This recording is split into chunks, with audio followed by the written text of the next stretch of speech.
There were more protests in Georgia last night. People there are angry at the government's decision to suspend negotiations on joining the European Union. So let's get the latest and get a view now from Thinahtin who's Georgia's former Minister of Defence. A very good morning to you. Thanks so much for talking to us today.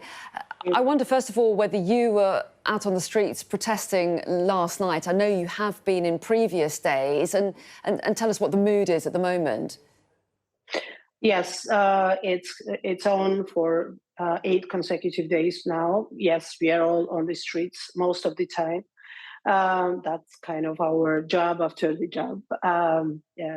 We leave the offices at 6 and then go to the streets to serve the country there. And that's the mood. That's the mood that everybody you talk to will tell you, that they are serving their country right now in this form and in this way. And that's the only way left by the government, to be on the protest, to show resistance, to show resilience, and to prove that nothing is going to stop the crowds as long as their requirements are not met. And requirements are very simple. People are asking for free and fair elections, and people are, of course, at the same time, are asking for the release of all the prisoners who were detained during the demonstrations. Well, you say nothing's going to stop them taking to the streets, and yet Georgia's Prime Minister has vowed to punish those who are participating in the protests. And we've also seen police launch multiple raids on opposition party offices. So do you think protesters could be deterred by all of that? Yes, that is all correct. We've seen unprecedented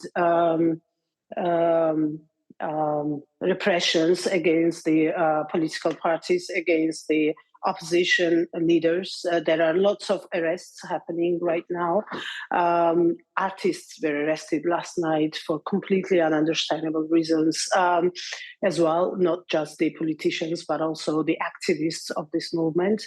But I think it's the same for all the countries, but it is definitely true for Georgia, that more violence government shows, more resistance comes from the streets. People are getting more desperate to achieve their goal and to get rid of the of those who are massively violating human rights and who are massively violating the freedoms of individuals, being it politicians or just simple activists.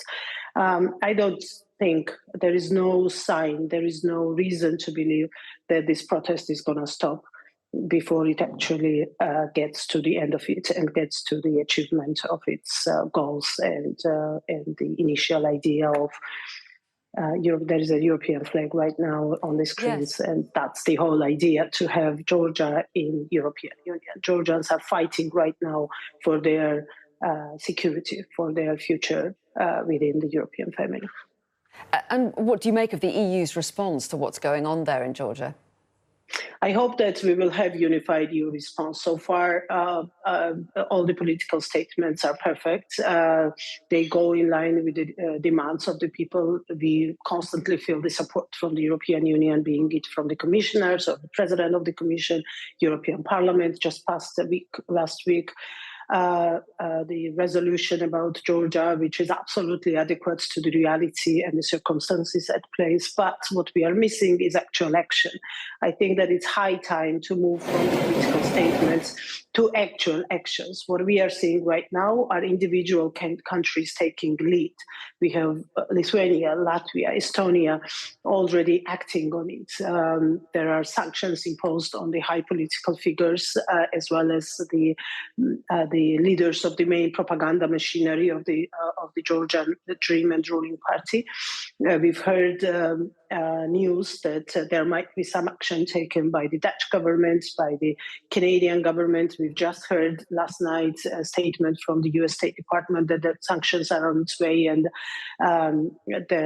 in very short time we will hear the news about it. But what we are lacking is unified European Union decisions for punishing those gross violators of human rights, those who are acting absolutely arbitrarily, beating up people on the streets, torturing people, everything that is happening at the prison cells, that is happening at the police departments, that is happening after the arrest of the activists.